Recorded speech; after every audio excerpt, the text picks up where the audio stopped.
用微光照亮夜晚，用温暖温润心灵。亲爱的朋友们，欢迎来到微光夜读。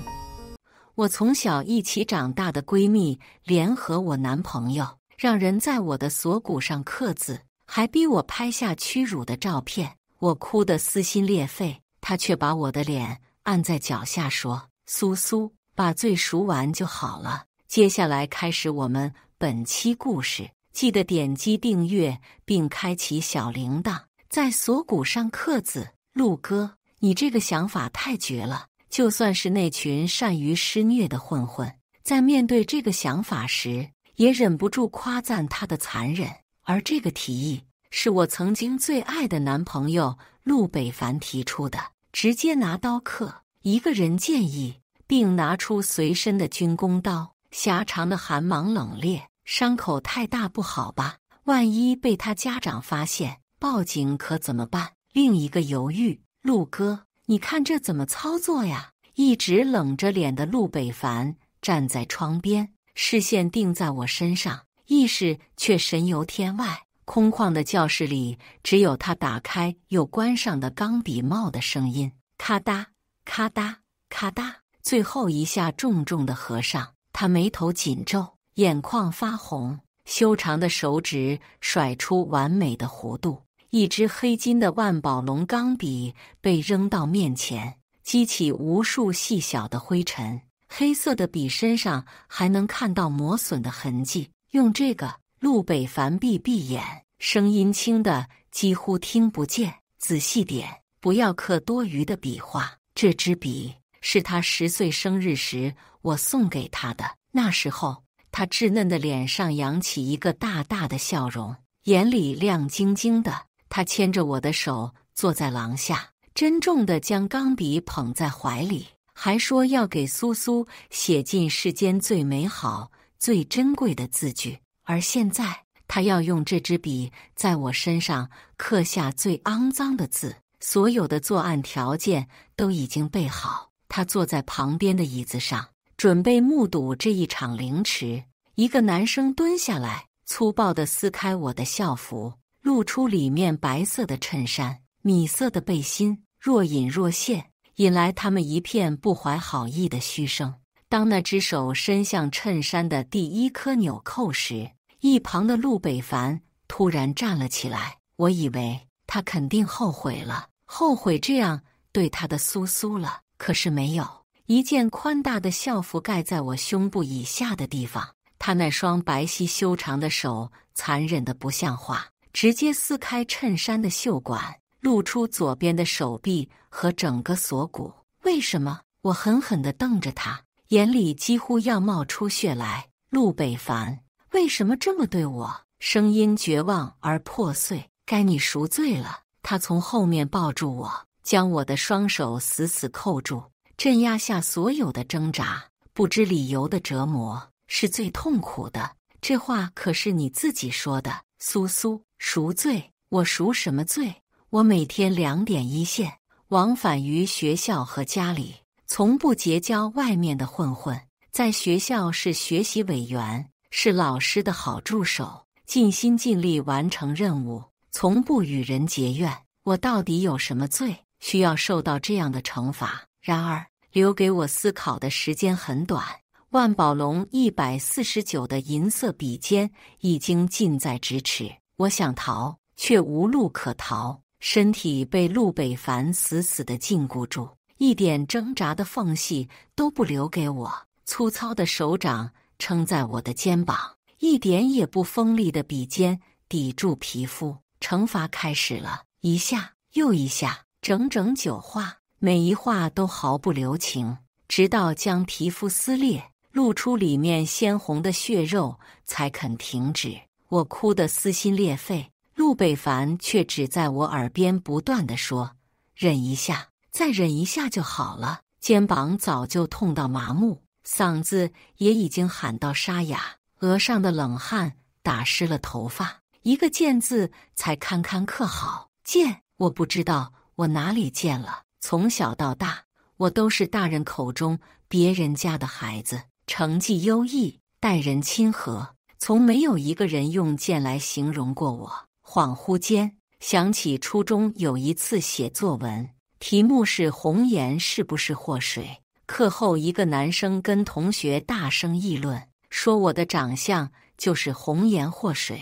他说他在作文里写了褒姒、妲己、杨贵妃、陈圆圆，还差点把我的名字写上去。在场的所有人都觉得他这是在夸我长得漂亮，只有一个人，陆北凡，他生气了。他站在我身前，严厉斥责那个男生，让他给我道歉。他说文字是有灵性的，他受不了任何不好的词汇用在我身上。可是现在最不好的一个字刻在了我身上，我疼得浑身颤抖，眼泪不受控制的越流越多，滴在伤口上，咸涩刺激。我的陆北凡呢？他在哪儿？他在指挥这群人，让他们一画一画刻得清楚。哥哥，门口突然传来一道清脆的女声，是陆北凡的双胞胎妹妹，也是我青梅竹马的好闺蜜陆南星。你怎么来了？不是让你在家好好休息吗？陆北凡猛地放开我，猝不及防下，我重重地摔在地上，手掌擦出一道道血痕。看到陆南星，我好似看到了救星。我们三个从小一起长大，南星总喜欢跟在我身后，像一个小尾巴。他会把最喜欢的蓬蓬裙给我穿，把最喜欢的冰淇淋分一半给我。在他知道我和陆北凡交往的时候，还哭着抱住我，小小的脑袋埋在我怀里，哑着声音问我，以后是不是就要他哥哥，不要他了？有时候，我觉得陆南星更像是我的亲妹妹，而不是陆北凡的。现在，陆南星不顾他哥的阻拦冲过来，扶我坐到椅子上，仔细检查我手上的伤口。当他的视线扫到我肩膀上的字时，瞬间红了眼眶，伸向我手掌的指尖突然就变了相，透明的指甲沿着笔画一道一道的描摹，力度却越来越凌厉，薄薄的血痂在他指下脆弱不堪。我痛得闷哼出声。陆南星像是突然回过神来一样，猛地站起来，头低低的，像是个做错事的小女孩。对不起，声音里带着浓浓的哭腔。可是该道歉的是他的哥哥陆北凡，不是他。南星，走！陆北凡抓紧他的手腕，一字一顿。该道歉的是他苏荷。我不可置信地看着他。陆北凡，做错事的明明是你，为什么要道歉的反而是我？真是可笑。陆北凡拉着陆南星走后，那群混混觉得无聊，就都离开了。那支笔尖带血的钢笔躺在地上，我抬脚狠狠地踩上去。这支笔，陆北凡从不离身，甚至用他在初中3年的每一天，都写上一张便签贴在我的课本上。有些话，我现在都还记得。遇见你的那天，我就没想过要分开。小路痴，你不用分清东南西北，只需要走向有我的方向，我们就应该在一起，否则就太伤天害理了。后面画了一个笑脸，你笑起来真像好天气。陆北凡要和苏荷永远永远在一起。这些小纸条我都仔细收好在玻璃瓶里，这些矫情又浪漫的文字记录了他对我的喜欢。可是苏荷再也不想跟陆北凡在一起了，腿上用力，一脚将钢笔踢到角落，黑金的笔身翻滚2下，沾满烟尘，就像我们的故事不得善终。一切感情的巨变都有预兆。一开始只是陆南星突然休学去了医院，陆北凡却阻止我去看他。微信上没有回复的问候，打不通的电话，一向把我捧在掌心的男朋友突然的冷淡，毫无消息的消失2天。再次在学校见到他，竟然是视而不见，形同陌路。所有的线索都被我忽视掉了。我始终相信他还是我原来的陆北凡，直到最近的一次相处，他找人在我的锁骨上刻字，直到身体鲜血淋漓，我才不得不相信他变了。而他口中念叨的赎罪，成为我接下来每一天的课程。霸凌跟出轨一样，只有0次和无数次。莫名消失的作业本，凳子上的502胶水，贴在后背的字条，直到我看到课桌里的死老鼠，我才知道这一切都是陆北凡指使的。他明明知道我最害怕的就是老鼠，我不是没有反抗过。我把这些证据都摆在班主任的面前，一开始他正义凛然，慷慨陈词，说要严惩那些人。但当他听到陆北凡的名字时，他犹豫了。他说这是同学间的玩笑，让我不要那么小气，不要斤斤计较。校长的儿子果然权势滔天。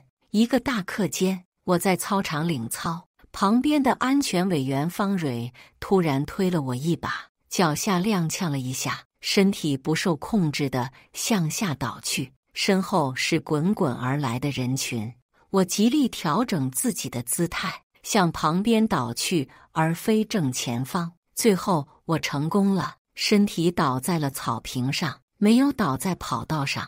代价就是右脚脚踝严重扭伤，错位的关节上肿出一个青紫的大包，痛苦不堪，身体止不住的发抖。人群有一瞬间的哄闹，方蕊面不改色地跑过来，蹲在我脚边，借着查看伤势的理由，右手狠狠按在关节上。我猛地倒吸一口凉气，冷汗浸湿后背。苏荷，我早就看你不爽了，仗着老师喜欢就作威作福，真把鸡毛当令箭了。现在陆北凡不管你了，你看我以后怎么收拾你。方蕊是我们班永远的第2名，第1名则在我跟陆北凡之间徘徊。方蕊很聪明，但她不爱写作业，甚至连抄都懒得抄。她总是让我在老师面前说作业收齐了，但每次她都会被老师单独叫到办公室问话。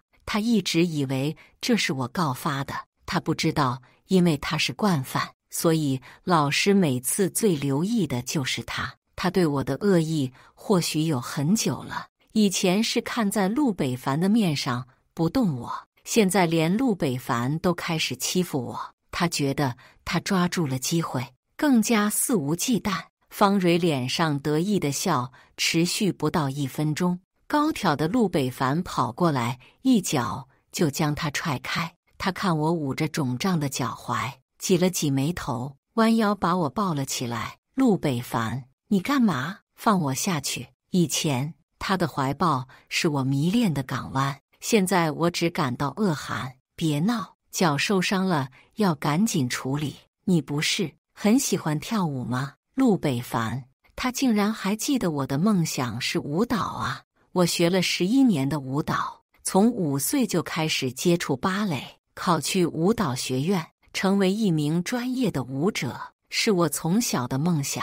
对于舞者来说，脚就是他们的生命。陆北凡，你真是割裂呀！肆意的霸凌我的身体，却还要守护我的梦想，真令人作呕。但我没有再挣扎，安静地缩在陆北凡的怀里，让他带我去医务室。一路上我们都没有说话，甚至不如2个陌生人，连基本的寒暄都没有。陆北凡听从校医的指示，拿着冰袋在我红肿的地方敷上20分钟。他蹲在我面前，低着头的样子很温柔，可是这温柔就像是死刑犯的最后一顿晚餐，丰盛而绝望。手机震动的声音在他兜里响起，他拿出来看了一眼，身体不可察觉地僵了一瞬。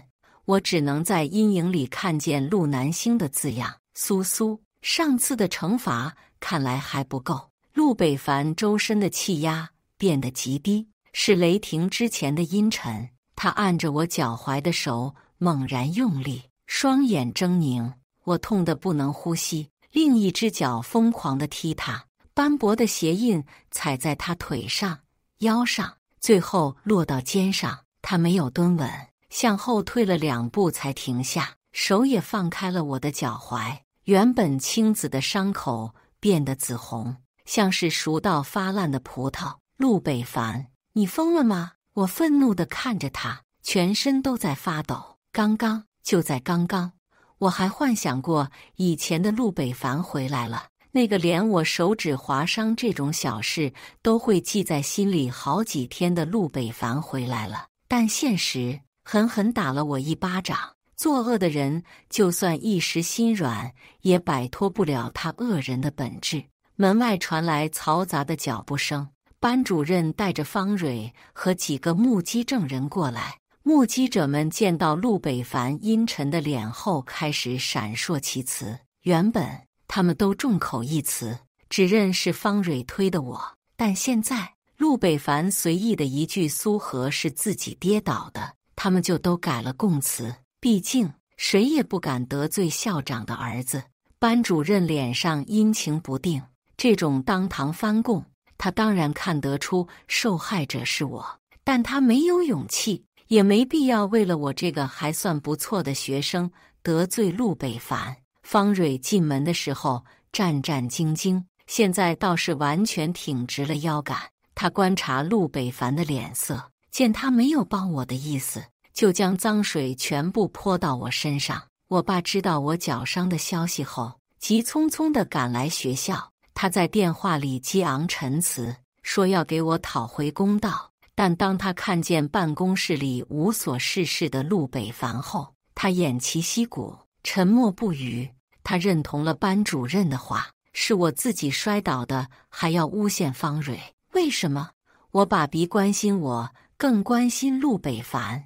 那些深埋在记忆里的碎片开始逐渐变得清晰。我们两家原本就是世交，陆北凡妈妈还在的时候，关系很是亲密。每个周末我们都会在一起聚餐。小小的陆北凡会牵着我和陆南星在草地上疯玩。这样的日子持续了很久，直到他妈妈去世。在那后不久，我妈妈也开始经常和爸爸吵架。每一次吵架，家里的家具就会遭到毁灭性的打击。一般这个时候，陆北凡会伸出他小小的双手，捂住我的耳朵，把我的头按在他怀里。苏苏，别怕，有我在呢。稚嫩的嗓音带着特殊的魔力，让害怕的我渐渐安定下来。每次在我爸愤怒的想要对我妈扇巴掌的时候，陆北凡就会冲出去抱住我爸的腿，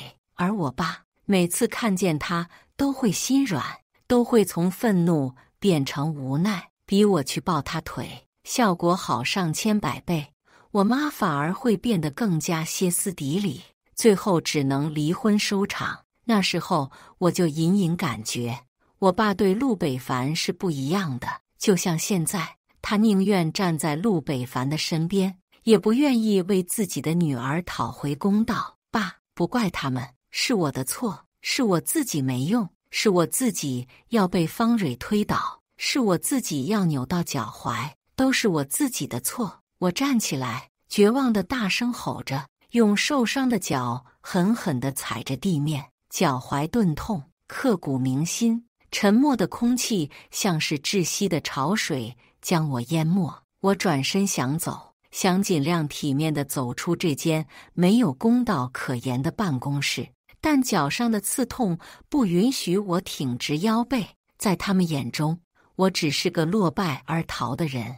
我爸终究还是不忍心，他跑过来搀扶着我，在我耳边用几乎听不见的音量小声说着对不起，对不起，又是对不起。陆南星给我说对不起，我爸也要给我说对不起，他们还是为了同一个人说对不起。所以为什么你们都要帮着陆北凡，都要替他说对不起，而他自己什么都不说？小何，答应爸爸，不要怪北凡好吗？要怪就都怪爸爸吧，是爸爸对不起你，是爸爸保护不了你。是的，你没有尽到一个爸爸的责任。至于陆北凡，始作俑者为什么值得被原谅？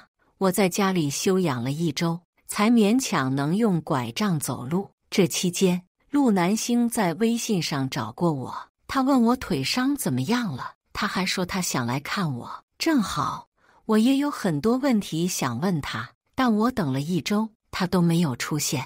而我在发消息过去时，对面的人已经不是陆南星了。陆北凡接管了他妹妹的手机，让我不要再来骚扰他，否则后果很严重。我看了看受伤的腿，很想问他还能严重到哪里去。周一，我爸照常送我去了学校，虽然我不是很想来，拐杖我用的已经很熟练了，右腿也能稍微用力。我走在路上，有些陌生但善良的同学会想来搀扶我，反而我的同班同学们个个见到我都避如蛇蝎。直到我看见和我同款造型的方蕊，我才明白，我休养的这些日子，陆北凡每天都会折腾方蕊。一开始是去操场跑50圈，然后每个课间都去楼梯上来回跳。终于，方蕊不负他所望，在跳楼梯的时候脚抽筋，跌了一脚。方蕊的右脚也扭伤了，但是没有我的严重，她不用拐杖也能行走，这算什么？给我讨回公道！陆北凡的脑回路我越来越看不懂了。当天下午，陆北凡一脸阴沉地把我堵在教室里，其他同学见状都赶紧离开。他的眼底颜色很深，里面夹杂着我不理解的情绪：厌恶、敌意、迷惑、心疼，那么多复杂的东西统统指向我。而我呢，只有害怕和仇恨。后门边出现3个女生，是方蕊和她的同伴。方蕊看我的眼里充满了怒火，她不敢对陆北凡做什么，就将全部的愤怒倾倒在我身上。所以，陆北凡，你折磨他，就是为了让他更狠地折磨我吗？这就是你想出来的新点子吗？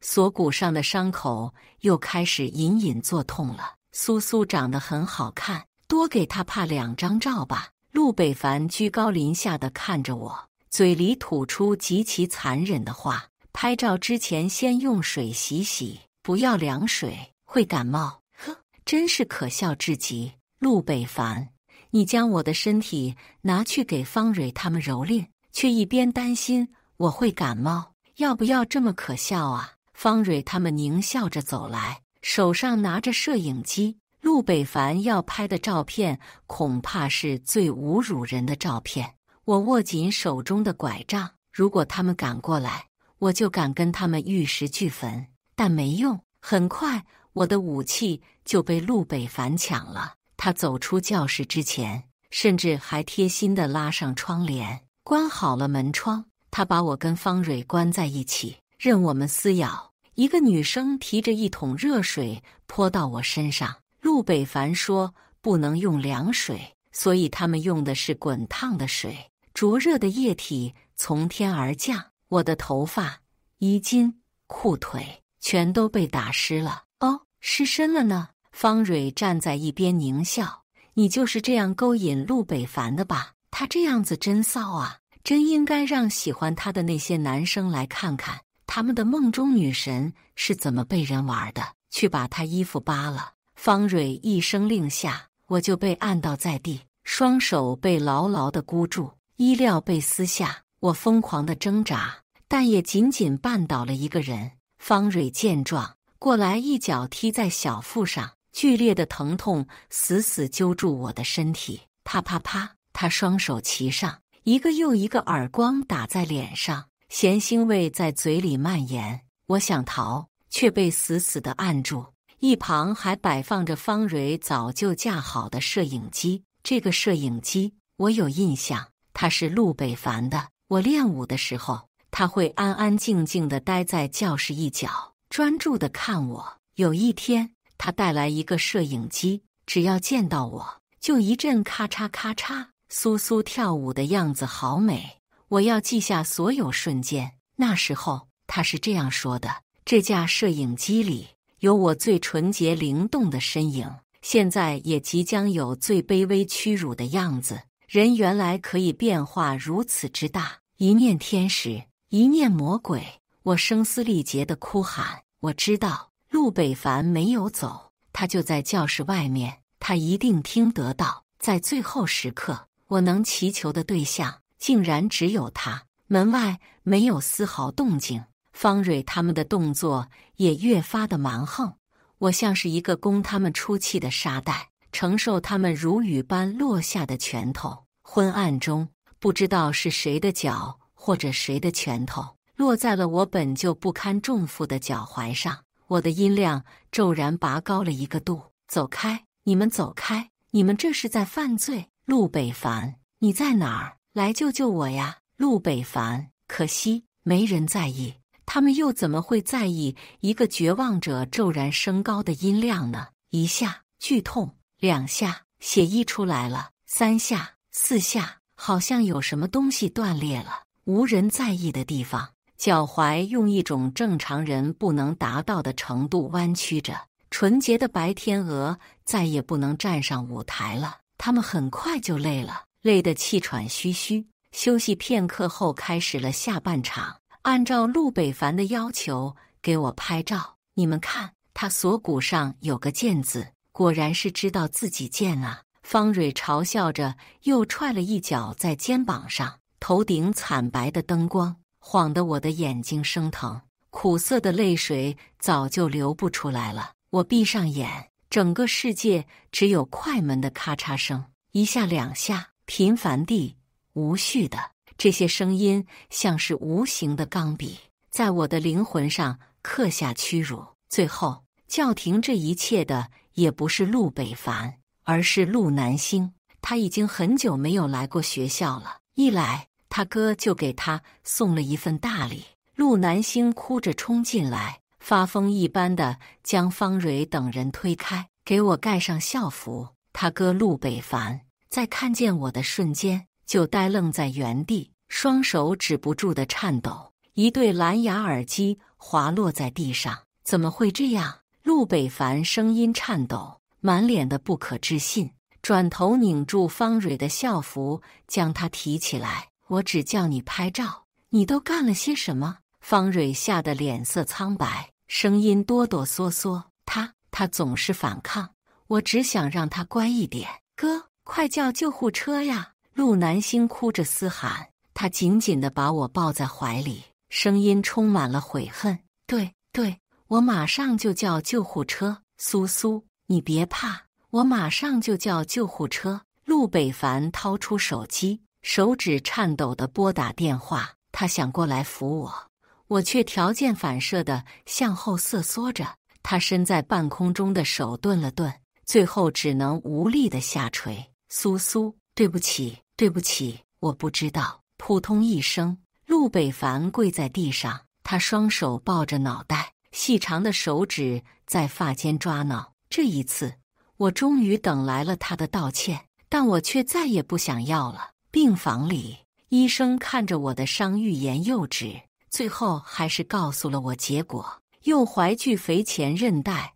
根腓韧带断裂，胫腓前韧带撕裂，距腓后韧带、胫距后韧带损伤，轻微骨裂，身上多处淤伤。结果就是，我再也不能随心所欲地跟着音乐跳舞了。我靠在床榻上，四周都是洁白的一片。我爸沉默地坐在旁边，手上削着一个苹果。爸，为什么？他手上的刀锋突然一转，长长的苹果皮断了。整个病房陷入绝望的沉默。你说，为什么我要被这样对待？为什么不遂了他们的愿，只是被拍2张照片而已吗？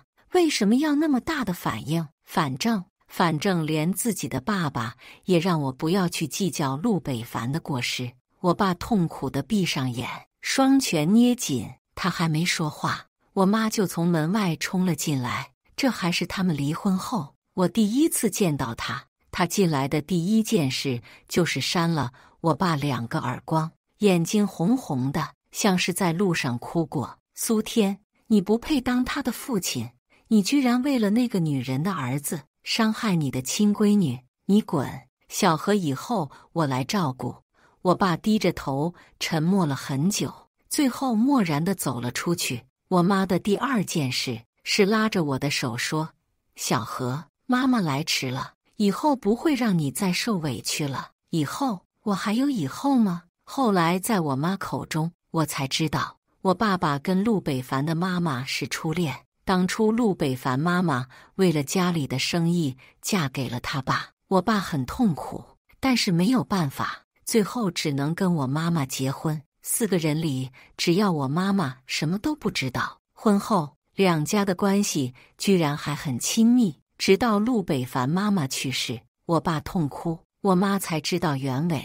她受不了这样的丈夫，她选择了离婚，但我却没跟着她走，因为陆北凡。我选择跟着我爸，因为陆北凡跟他妈妈长得很像，所以不管陆北凡对我做了什么，我爸都不会真的责难他。在我养病的这段时间里，陆家兄妹没有来过，至少没有出现在我清醒的时候。一天夜里，我半梦半醒间看到一个人影悄悄推门进来，我以为是我爸，毕竟从那天起，我妈就不允许我爸来见我了。等他走到床边，我才发现他是陆北凡，视线猝不及防地对上，他又惊又喜。这些天他都待在门外，我妈骂也骂过，打也打过，他就是不肯离开，但他也不敢进来，他只能每天晚上等我睡着后，才会偷偷溜进来看我一眼。他向我走近几步，但看到我满是戒备的眼神后，又默默地退回原地。如果你是来祈求原谅的，那你可以走了，陆北凡，这辈子我都不会原谅你。昏暗的夜灯中，他原本厚实的身体晃了晃，一道晶莹的水珠顺着脸颊滑落。这是陆北凡第2次在我面前落泪，第1次是他妈妈去世的时候，只有6岁的他躲在我怀里，抱着我说，以后不要离开他，不要跟妈妈一样丢下他。我用短小的胳膊将小小的他抱在怀里，摸着他的头发，跟他保证不会离开他。可过去的诺言，谁又能保证一定会履行呢？他还说过永远保护我呢。砰！双膝重重地磕在地上，陆北凡跪着走过来，小心地抓着床单。我的手刚刚就放在那里，现在我抽开了。苏苏，对不起，我错了，对不起。我嗤笑一声，死死地盯着他。对不起有用吗？啊，陆北凡，你说再多的对不起，也换不回来我的右脚。我再也不能站上舞台了。舞蹈学院，天鹅群，我追求的人生都没了，这一切都是被你毁掉的。陆北凡抬起头，双目赤红，额上冒着青筋，眼里的星芒也在一片片碎裂。不，我去找最好的医生，我们去最好的医院，一定有办法的，苏苏，一定有的。他近乎疯狂地开口，他的懦弱接受不了毁了我人生的事实，一切都完了。陆北凡，在你把我交给方蕊他们的时候就完了，你就是罪魁祸首，是你毁了我的一切。不是的，不是的。他麻木地摇着脑袋，试图解释他的行为。我只让他们拍你的照片，没让他们。我猛地将枕头打在他脸上，桌面上所有能拿到的东西我都扔了过去。陆北凡没有躲，用身体承受着我的怒火。你闭嘴！我问你，我做过什么错事吗？我为什么就要被你那样对待？你说呀！刚刚还在狡辩的陆北凡突然沉默了起来，他的眼里满是悔恨、痛苦、自责。他抬手，一巴掌打在自己脸上，一个鲜红的指印瞬间肿胀起来。啪啪，一下又一下，他不停地扇自己巴掌，力道一次比一次重。我是人渣，我是混蛋，是我没保护好苏苏，是我，都是我的错。到了最后，他还是没有回答我的为什么。不过现在我也不想知道了。来巡房的护士听到动静，把他拉出去好好教训了一番。陆北凡每天都守在医院，我不愿意见他，他就待在走廊里，有什么事情随时找我，我就在门外，不会离开的。而我唯一的事情就是不想再看到他那张脸。晚上，他给我发了一段视频，上面是方蕊他们3个跪在地上，哭着说自己犯下的罪孽。他们3个都成年了，已经被警察立案调查。那2个混混也进去了。陆北凡站在门外，透过玻璃张望我的脸色。难道他以为这样就能弥补他的错了吗？那你呢？陆北凡感到手机震动，惊喜地低下头查看，却白了一张脸。我可以赎罪，怎样都可以，只要你能原谅我。赎罪？怎么赎？是赔我一双能跳舞的脚，还是赔我完整的灵魂？滚吧，陆北凡！你就带着你的罪到死。然后删除、拉黑。在医院躺了半个月，我妈早已经把我的转学手续办好了。早上，我跟陆北凡说，我想吃学校附近的汤包，让他去给我买。他当时很高兴，不自觉地咧开嘴笑起来，那么的真心实意。他果然还是那么天真，他认定只要他还完所有的罪孽，我就会回到他身边。他认定我不会离开他，直到他拿着热气腾腾的汤包回到空无一人的病房，他才知道过去永远回不去了。我跟着我妈离开了这座城市，来时的路戛然而止，我们注定会走上当初不曾期待过的远方。陆北凡篇。我妹妹南星最近很反常，她常常把自己关在房间里，吃饭也不下来，甚至连学校都不愿意去了。从小，她就是跟在我和苏苏身边的小尾巴，每天都会催我起床去学校，因为去了学校就能看见苏苏。我知道她跟我一样喜欢苏苏，苏苏姐喜欢这个，给她留着。苏苏姐周末要跟你约会吗？我也要去。苏苏姐跳舞好好看呀，哥哥，你一定要对苏苏姐很好很好。南星嘴里讨论最多的就是苏苏，有时候我都怀疑她其实是苏苏的亲妹妹，但这段时间她总是避免跟苏苏见面，在路上碰见也会立马闪开。她变得整日沉默，看见我时眼里会有我看不懂的悲伤。我端着餐盘站在南星的房门前，这家伙今天又不下来吃饭，敲了半晌的门，里面都没有反应，一股恐慌莫名其妙地攀上尾骨，拧拧门把手，居然被反锁了。咚咚咚，陆南星，你在干嘛？开门！耳朵贴在门上，没有声音。再不开门，我踹了呀！我摸出包里的手机给他打电话，铃声在房间里响起，但没有人接。抬脚使劲，砰！一声巨响，门开了，房间里一片黑暗，后窗帘拉紧，一丝缝隙都不透，一股血腥味弥漫在空气中。看到南星的那一瞬，手上的餐盘跌在地上，瓷盘破碎，摔得到处都是。陆南星，我在妈妈的病床前发誓过要保护的妹妹，现在她安静地躺在床上，脸色苍白得不像话，手腕上血肉模糊，鲜红的液体拼命往下淌。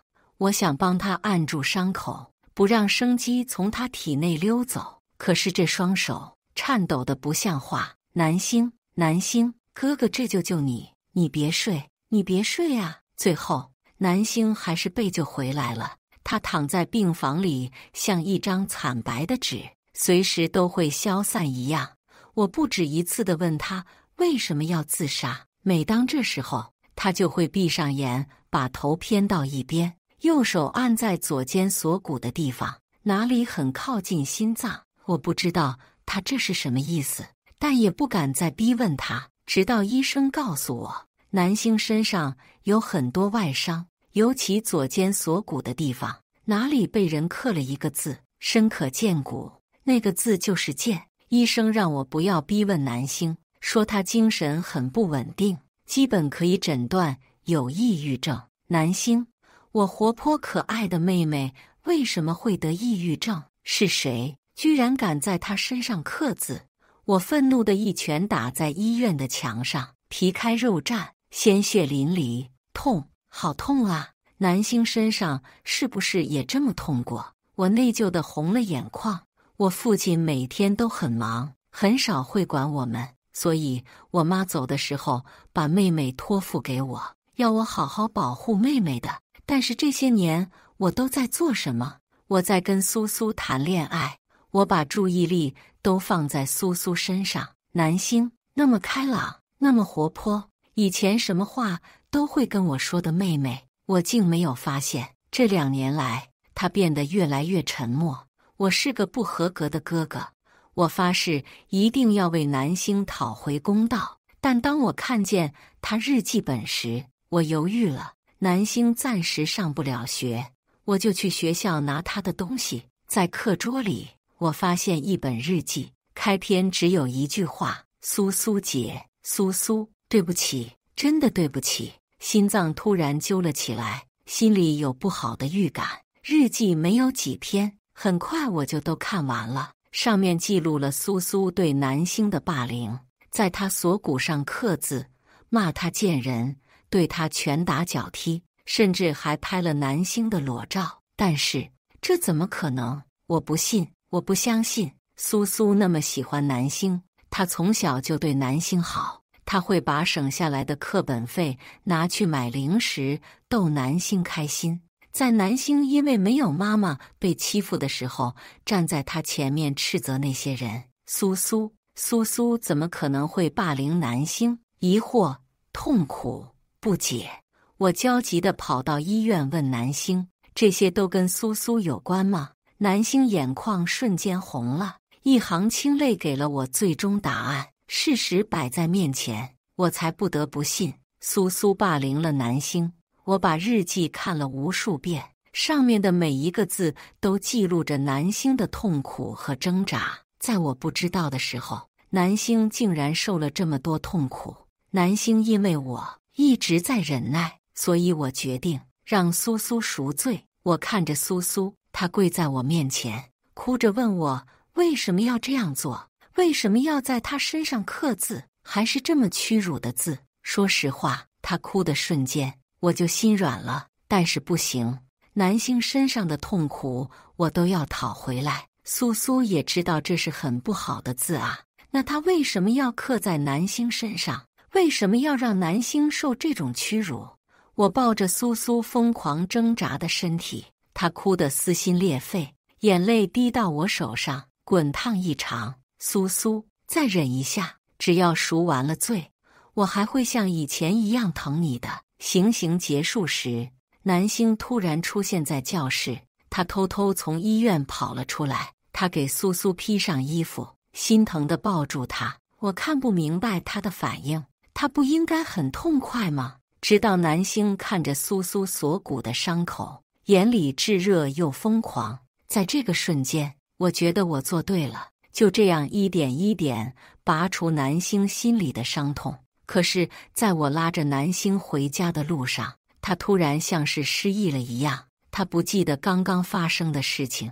他抱着膝盖躲到角落哭泣，一句话也不说。看来苏苏的罪还没赎完，于是我知会方蕊他们继续霸凌苏苏。但我没想到方蕊对苏苏居然这么狠。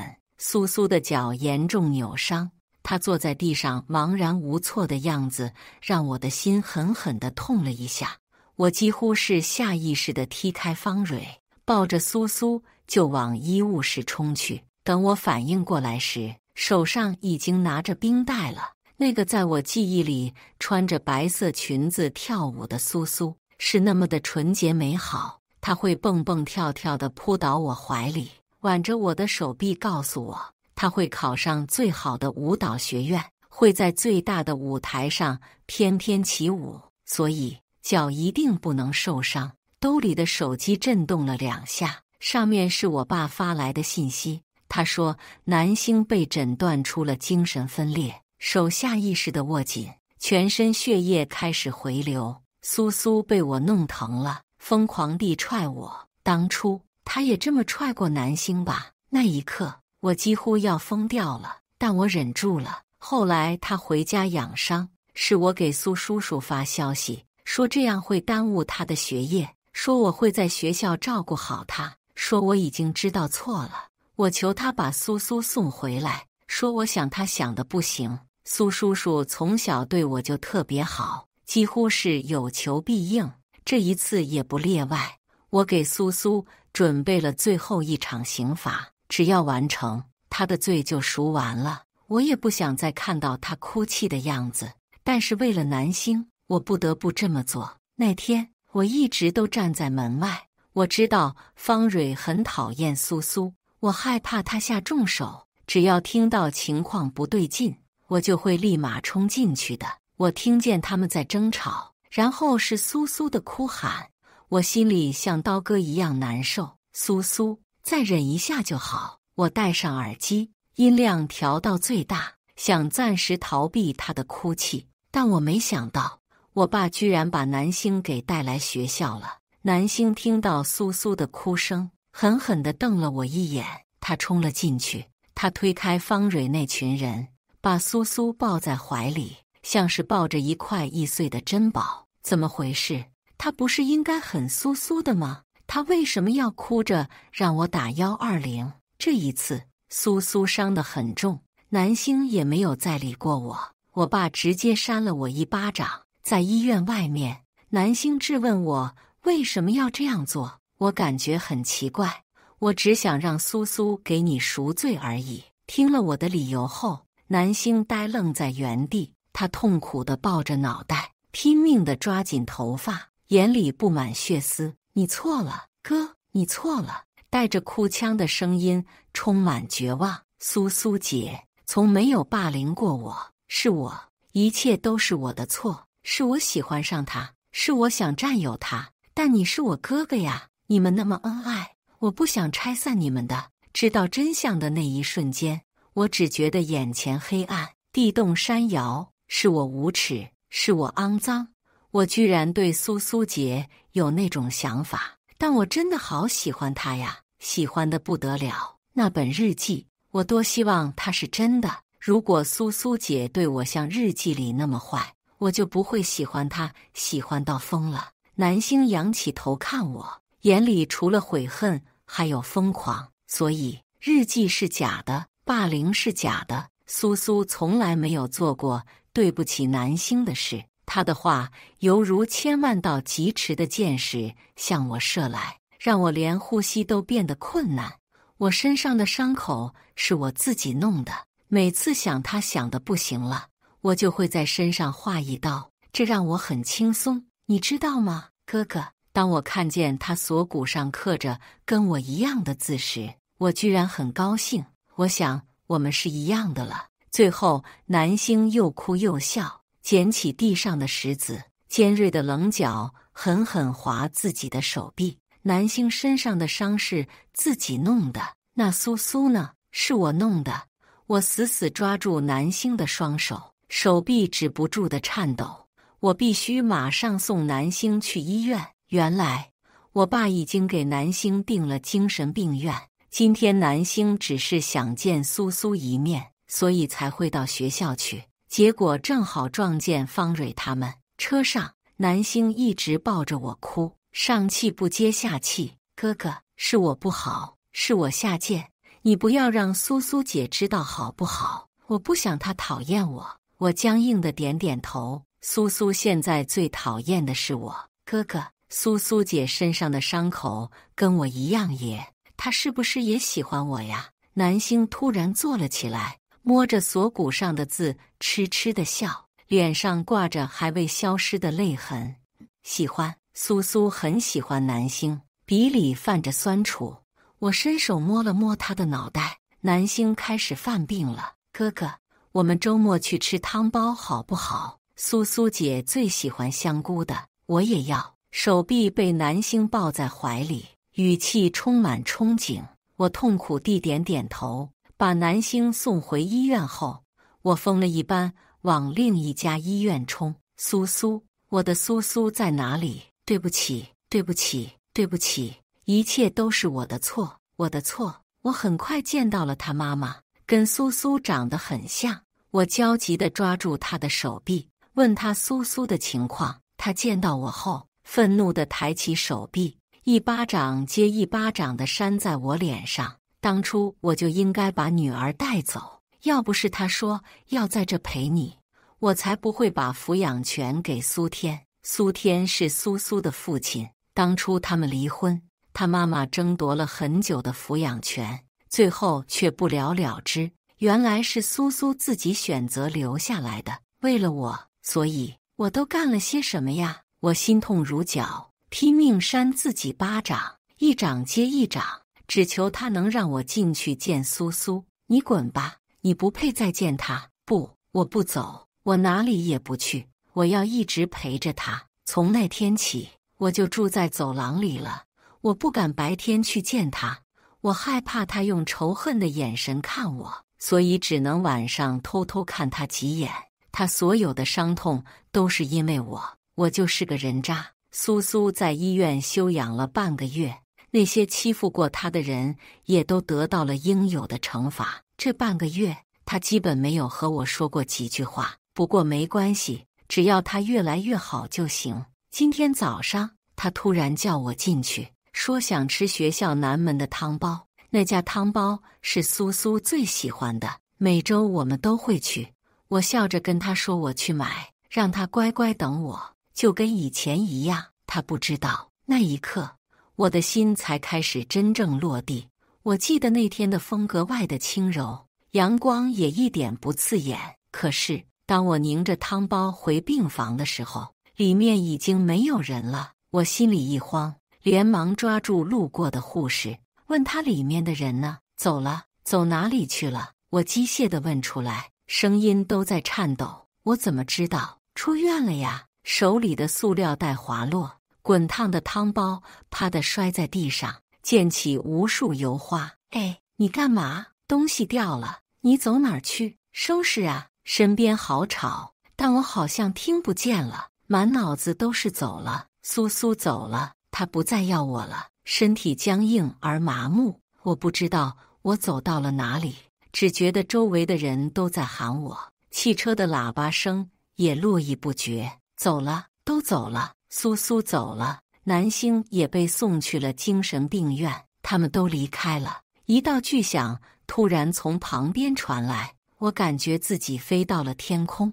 又重重地摔在了地上。故事完，接下来是我们本期第2个故事，记得点击订阅并开启小铃铛。大3那年，我打了胎，在校外租了一个房子，静养身体。每天仍然会去上课，但听不进去多少。一闭上眼睛，就是那个不成形的胎儿。医生安慰我说，这个阶段还算不上一个生命。我不知道是真是假，但就是感觉我抛弃了自己的孩子。孩子的父亲是我的学长，自从他和别的女人在一起后，他就成了一个无关紧要的路人。手术后要怎么护理，没有人能教我。我从网上下了一些食谱，还约了心理医生的线上咨询课，没什么用。整夜的失眠，一闭上眼就感觉有一双小孩的眼睛在黑暗中窥视着我。不恐惧，是自责和无力。有天深夜凌晨2点，我下腹剧痛，挣扎着起身，想去医院做一下检查。下楼的时候，看见一个中年大叔在喂流浪猫，他是我的隔壁邻居。我想向他寻求帮助，却看到了匪夷所思的一幕。那只野猫吃着他喂的东西，摇晃了一下四肢，倒在了地上。在他的脚边有一口麻袋，里面好几只昏死的猫。我犹豫了一下，没有说话，强忍着下腹的剧痛，蹒跚地离开了那里。我在医院躺了一整晚，子宫内膜脱落，流了很多血，但没有什么大碍，吃了些药，好了很多。天光大亮，我拿着医院开的药回了小区。经过一个角落的时候，发现聚集了一些人，有小孩在尖叫，母亲遮住了小孩的眼睛。上班时间聚集的人不多，我望了一眼，是一个麻布袋子在渗血。一个保安用树枝拨开了麻袋的口子，那里面都是猫的碎块，不成形状，一团团血肉模糊。我想，我是发现了隔壁大叔不可告人的癖好，不过我实在没有力气去想这些事了。回到家里，躺在床上，几乎立刻昏睡过去。只是那时我还不知道，虐杀野猫只是他在练手，他真正要虐杀的是人，是女人。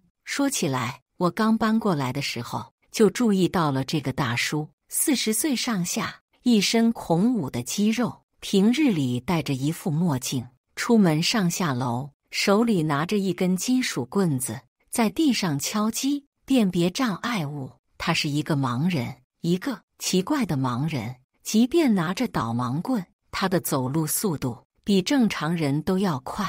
我后来才想明白，他应该是在这栋楼里生活很久了，脑袋里有这里的整个地形图。不过，真正让我感到恐怖的是接下来发生的一件事。我醒来，已经是第2天的下午了，疲惫的起床，出门上课，正准备下楼，楼道里有一个小孩，手里抓着一个石头，在四下张望着什么。啪嗒，开门的声音，盲人大叔打开了家门，导盲棍敲击着地面，拎着垃圾出门。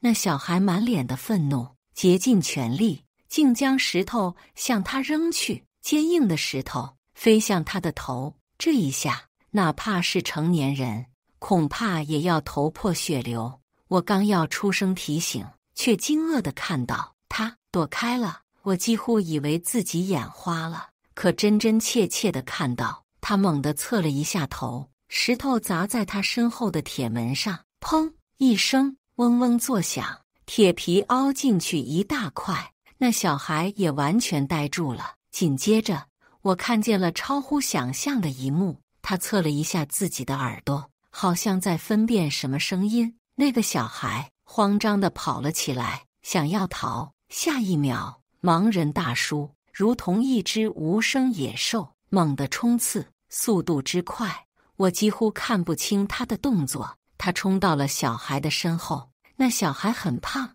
却被他一只手轻易地捞了起来。那小孩因为惯性，还在半空中摇晃了好几下，他浑身的肌肉粗壮的恐怖。放开我！你杀了我的猫，你不得好死！小孩挣扎大骂着，他抓着小孩的衣领，吊在半空，听着骂声，脸色更加阴沉，竟慢慢将那小孩高高举起。小孩被衣领勒住了脖子，因为窒息，发不出任何声音。他面前就是楼道的窗户，小孩的半个身子已经悬空在了窗外。这里是5楼，只要他一松手，小孩恐怕直接就会摔到楼下。喂！我忍不住出声制止。他愣了一下，这才收回胳膊，放下了小孩。小孩不断咳嗽，他拍了拍小孩的头，再敢调皮，我告诉你爸妈了。小孩回过神来，恐惧地看了他一眼，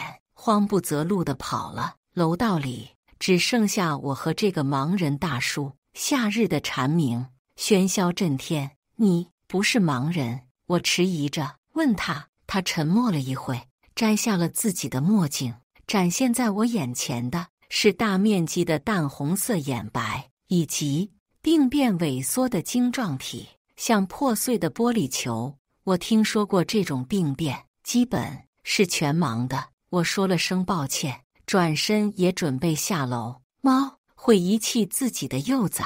突然，他说。我回过头，他仍然站在那，地上是他打翻的垃圾袋，里面有一些带血的猫毛。不是每一只猫都这样吧？遗弃过幼崽的身上会有特别的味道。他奇怪地笑了一下，没头末尾的话让我有些不安。我下了楼，那个小孩早已经跑没影了，盛夏炎热，我后知后觉地想起一件事，脊背发凉。他熟悉楼里每一个角落，他把小孩举到窗外，是真的打算把他扔下去。我看见的是他杀人未遂的场面。110课间的间隙，我在走廊上拨出了报警电话，突然被人撞了一下，手机摔了出去，发出重重一响。几个女生说笑着走远。她们是我的舍友，当中的一个女生就是和孩子父亲睡到一起的女人。他们听见了动静，却不回头看一眼，是无心还是故意？我想已经不需要去追问了。啊！突然那个女生痛叫了一声，一个头发乱糟糟的男生眯着没睡醒的眼睛，用力撞上了她的肩膀。她揉着胳膊，愤恨地看了男生一眼。抱歉啊，她说，我走路不长眼。她想骂人的话咽回了肚子里。男生把手机还给我，我打开看了一下，屏幕有些失灵，还能用。我在小区看到你了。他插着口袋，漫不经心。他叫陆羽，我的同班同学，很少来上课，独来独往的一个人。我们的交集是学期末，他会找我划重点。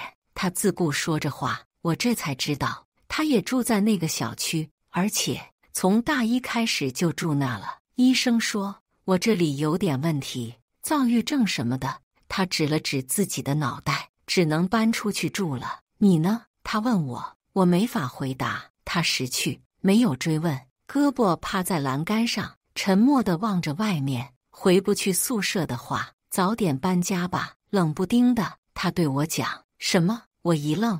你隔壁的那个盲人，我遇见过几次，身上的味道很怪。我应该说病人的直觉吧。他这里，他指了指自己的脑袋，问题比我严重得多。你一个人住，要小心点。那天傍晚，我回到了家，开门的时候，意外看到隔壁的门开着，里面空空荡荡，那个盲人不见了。有邻居在议论，打听了一圈，才知道白天的时候，那小孩的父母上门找他算账。可他家的大门洞开，不见人影，已经失踪一整天了。我回到家里，我猜测他可能是躲着那对父母，也可能是搬走了。不论如何，以后不用再见到这个盲人，心里安定了不少。外面的风很大，我收拾着阳台上的衣服。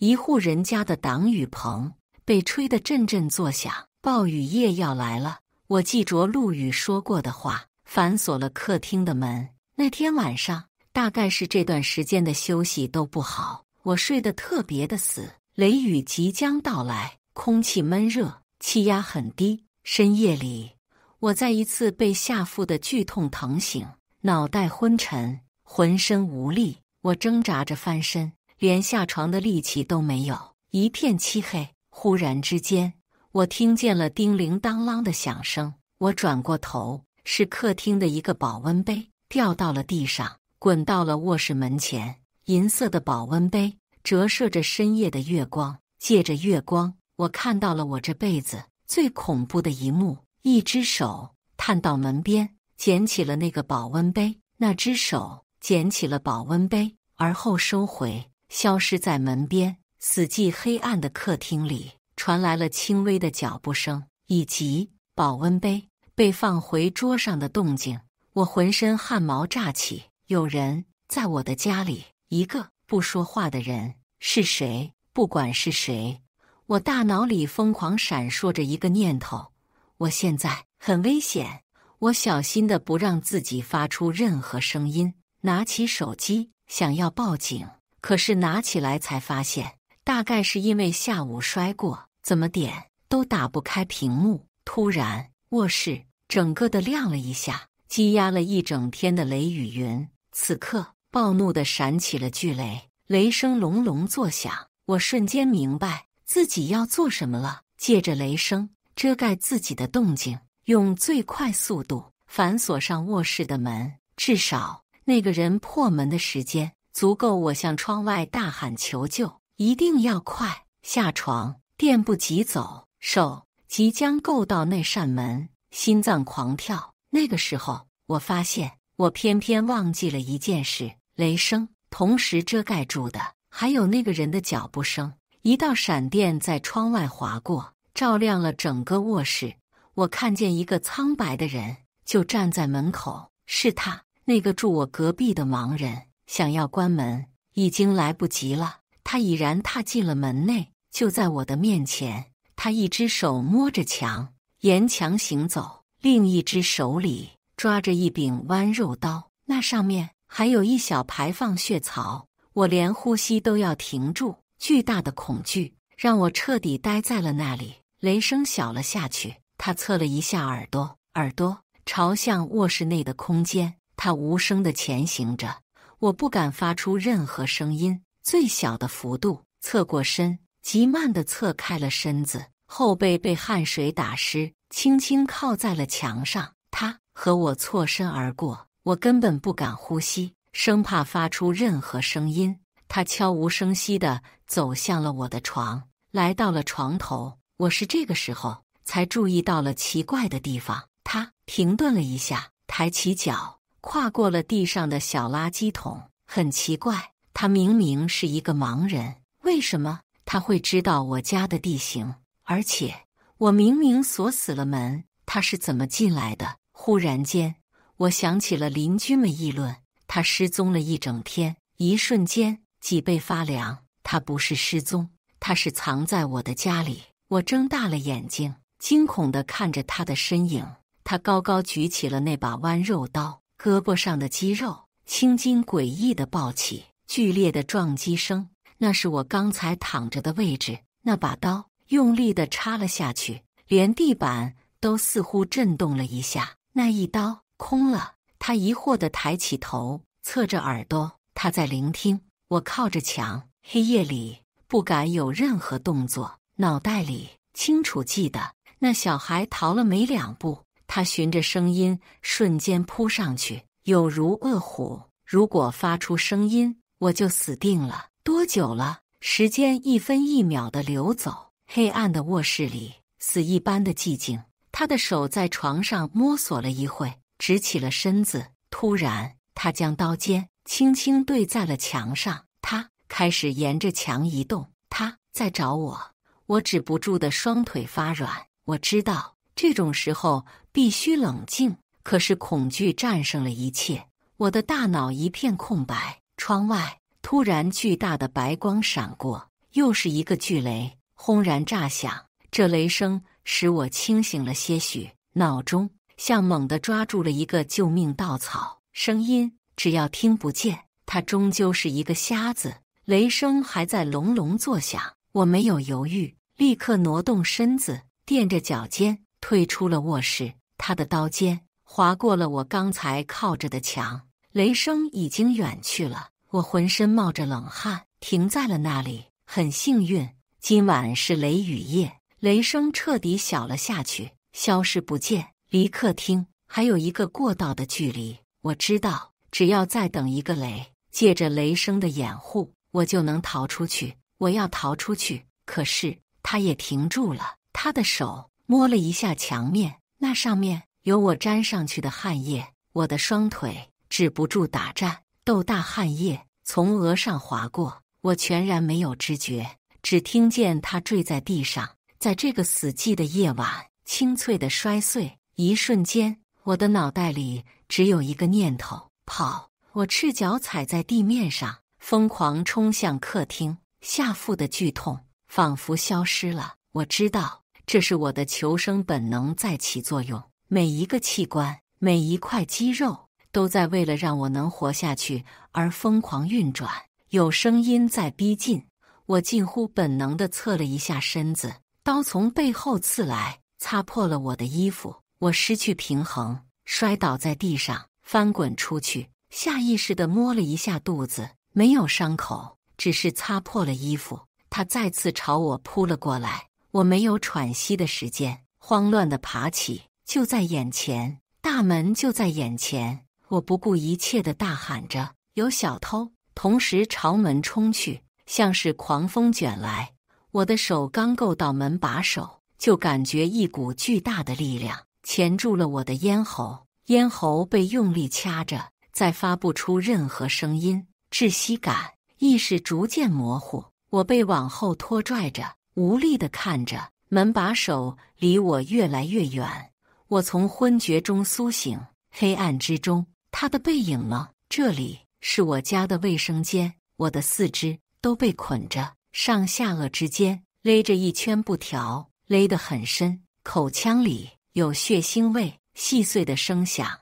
我慢慢适应了在黑暗中的视觉。那个盲人在地上铺着一层塑料布，我在电影里看到过，那样方便处理血迹。我惊恐地挣扎着，口腔被勒着，只能发出呜呜的含糊声。他听见我醒了，凑了过来，他低着头，轻轻闻着什么。我见你的第一天就闻到了这个味道。他说，什么？是你的错？他呢喃着，你有遗弃过幼崽的味道。我拼命地摇着头，想要后退，却动弹不得。他手里的刀对准了我的肚子，隔着衣服，那尖锐的刺痛感袭来。你只是一只猫，你不是人，你只是一只大一点的猫。救命！救救我！我无力地哭泣着。客厅里突然传来了几声敲门。在不在家呀？漫不经心的声音，是陆羽。那个盲人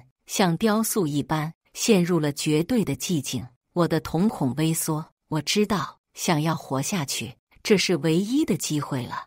我疯狂地挣扎起来，任何动静，让陆羽听见任何动静都可以。然而，那个盲人一把按住了我的身体，我微弱的挣扎，含糊的哭声，隔着门，弱不可闻。终于，我挣扎着，感觉后腰靠在了马桶上，找到了一个发力点。我用尽全身的力气，狠狠地顶了一下他，撞在他的小腿上。他失去平衡，摇晃地朝洗手台跌去。可一道剧烈的强光让我彻底绝望了。一个巨雷响彻天际，他撞在洗手台上，洗手台上的化妆品掉落，发出的那些动静被轰鸣的雷声掩盖得彻彻底底。雷声隆隆远去，客厅外已经没有陆羽的声音了。盲人支起身子，我看见他脸上有诡异的笑容。没有人可以来救我了。砰！突然，客厅外砸门的声音是陆羽在用脚踹门，带着怒意。躁郁症，我从没有如此喜欢这个病过。踹门的声音还在继续。那个盲人没有说话，他沉默地站了起来，将手放在墙上，沿着墙走了出去。他往客厅的方向去了，带着刀。陆羽，我和他的交集不多，除了每个学期末的划重点。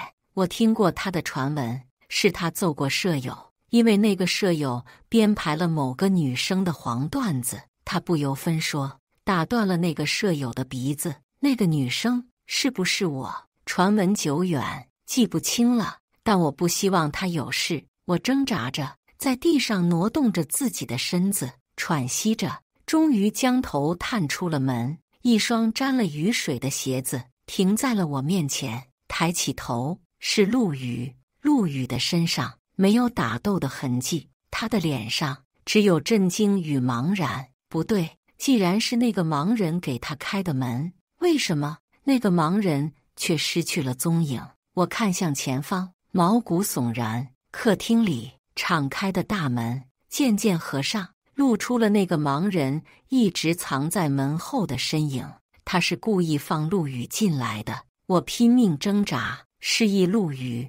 他瞬间反应了过来，一个转身，那盲人已经冲了过来，刀口猛地刺向他的腹部。刀口离陆羽的腹部不到几厘米，盲人的手被陆羽紧紧攥着。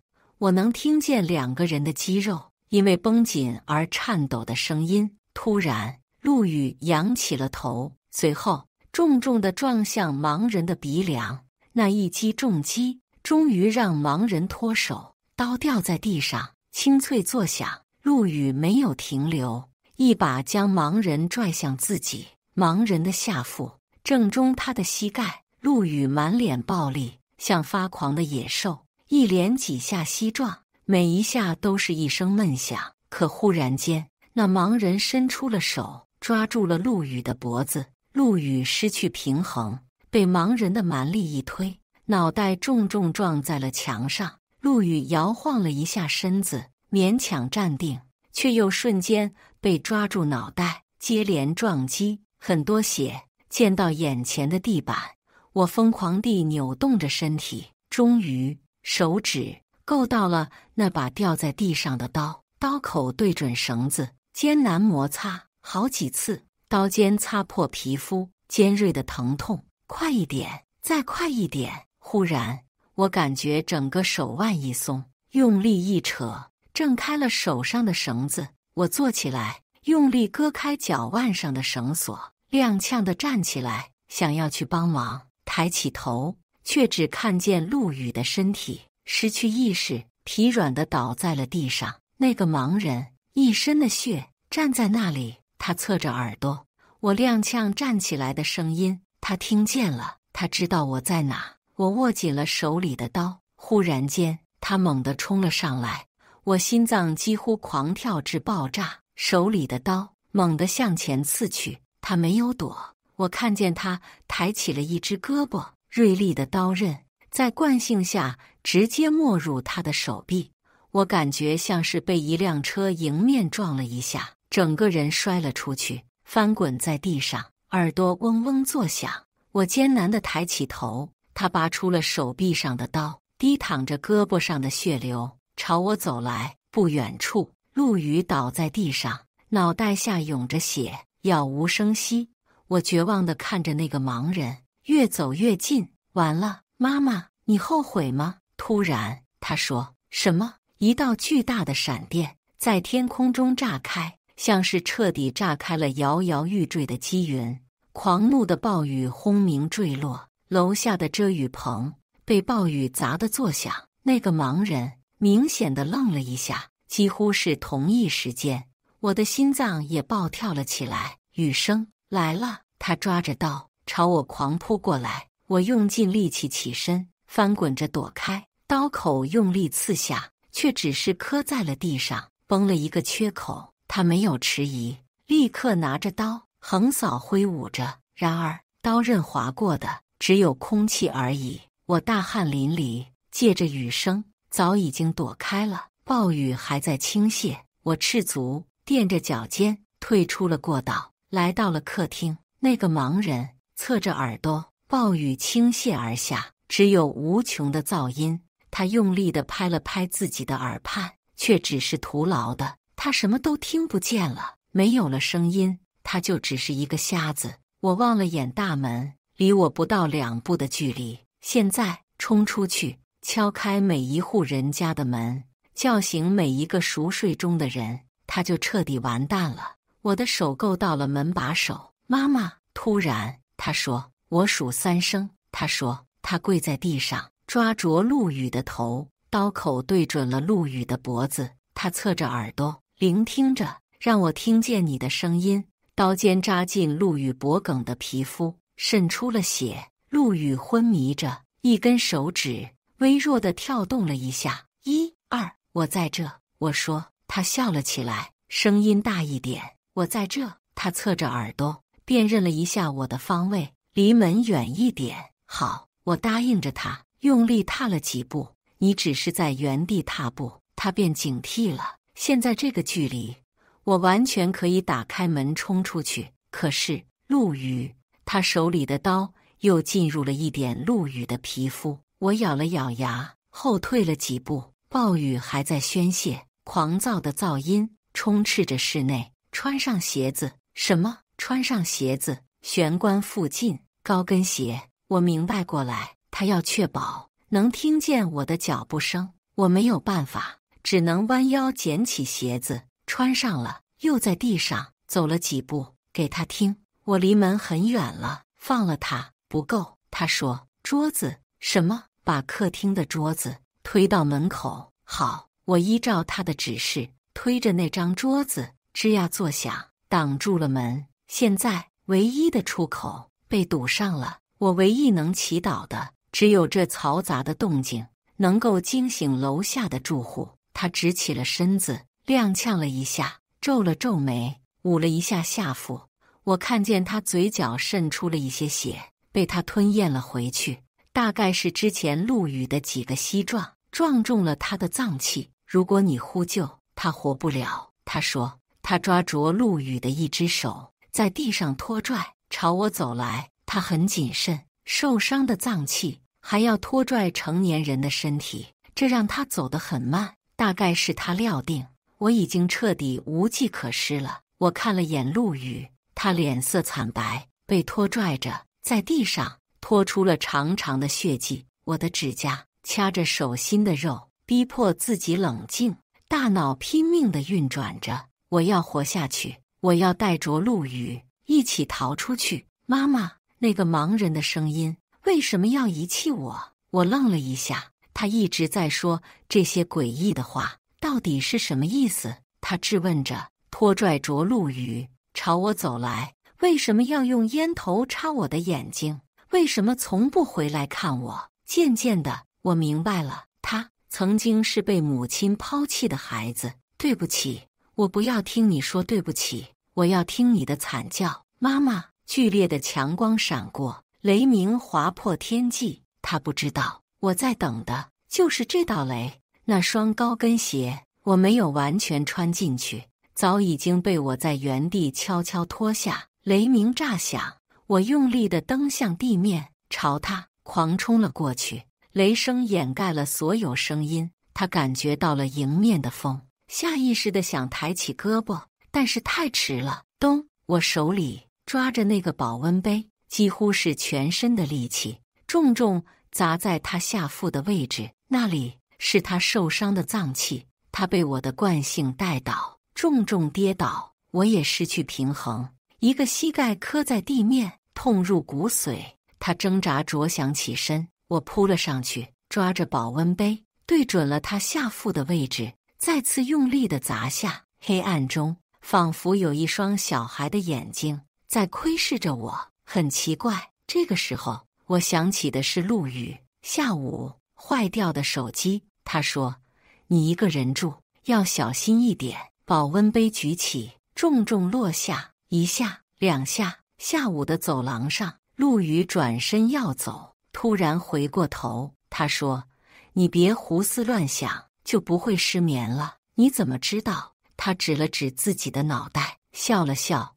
病人的直觉。最后一下，连地板似乎都在震动，保温杯脱手，摔飞了出去。走廊外，积云卷动，陆羽漫不经心，插着口袋。我低着声音告诉他，我闭上眼睛，黑暗中就有一双小孩的眼睛窥视着我，那视线将我心口刺穿。安啦！他沉默了很久，这样说，孩子看到你自责，就不怪你了。雷雨夜的家里，我彻底脱力，摇晃着身体，险些倒下去。身下的盲人没有了动静，嘴角渗出大口大口的血。那一双病变的眼睛，大概从很多年前开始就失了神。我浑身疲软，无力地喘息着。忽然之间，我的手腕被抓住了。那个盲人抓着我的手腕，我想挣开，可已经使不出任何力气，被他一拽，倒在了他的身上。脖子感觉被一只大手握住了，但他和我一样，已经没有了力气。那只手仅仅只是将我的脖子勒痛而已。许久，他松开了手，他软弱的手指不甘心地抬起，触碰了一下我的眼眶，很潮湿。我听见他用微弱的声音询问我：“妈妈，是你的汗，还是你哭了？是泪？”我没有否认。他慢慢垂下了手，整副身体疲软地瘫在地上。谢谢你，他说。我在陆羽的口袋里找到了他的手机，报了警。警察上门的时候，暴雨已经小了很多。陆羽被送上了救护车，他还活着，只不过脑部受了重创，一时半会醒不了。我被带回了警局，做了很多轮的笔录。那个盲人脏器严重破裂，一夜的手术保住了命，还有很多事情和罪名在等待着他。几天后，那个给我做笔录的警察告诉了我调查的结果。那个盲人很小的时候眼睛是健康的，他的妈妈在他很小的时候跟一个商人走了，他一直追出去，哭闹不停。他的妈妈一狠心把他锁在了以前的家里，用点燃的烟头灼瞎了他。那个女人空有一身皮囊，文化水平不高，他只是觉得这样一来，这个孩子就再也没法缠着他了。他确实做到了。后来这个孩子活了下来，长大，试图找过他，可根本找不到他的踪迹。大概就是这个原因，长大后他开始仇视所有遗弃过孩子的女人。还有一件事是给我做笔录的警察告诉我的，他给邻居们也做了笔录。那天的雷雨夜，有几户人家不同程度上听见了我家传来的动静，但是暴雨砸向遮雨棚，掩盖了后续的声音，以至于他们没有太在意。也就是说，那个晚上如果没有反抗，我是根本等不到救援的。如果没有反抗，我是活不下来的。几周后，我接到了陆羽的电话，他醒来了，只是身受重伤，1个月内下不了病床。不过我也好不到哪里，打了绷带，身上带伤。我们询问着对方的状况。你那天怎么会突然来我家的？冷不丁的，我问。因为我发病，睡不着，想找一个人说话。怪不得他总要和我说病人间的直觉。那后来你开始踹门。躁郁症的一个症状就是容易产生幻想。什么样的幻想？幻想你有危险。我听见他在电话那头自嘲地笑了笑。我走进门，看见你被捆在内的时候，还以为我仍然在幻想里。好好治一治你的病吧。我在走廊上和他有一搭没一搭地聊着。被暴雨洗刷过的栏杆比以前干净了很多。我突然感觉有熟悉的脚步声，转过了身，是我的那位舍友以及那个和他睡到一起的男人。他们牵着手，男人被我转身撞倒，吃痛地揉着胳膊，他的神色有些慌张，也像是不知道为什么我突然有了这么大的力气。抱歉啊，我走路不长眼睛。我拍了拍他的肩膀。现在以后都是。我打着电话走远，和陆羽约好下课后去看他。And 有一件事是我到医院后告诉陆羽的。我搬出去住的另一个原因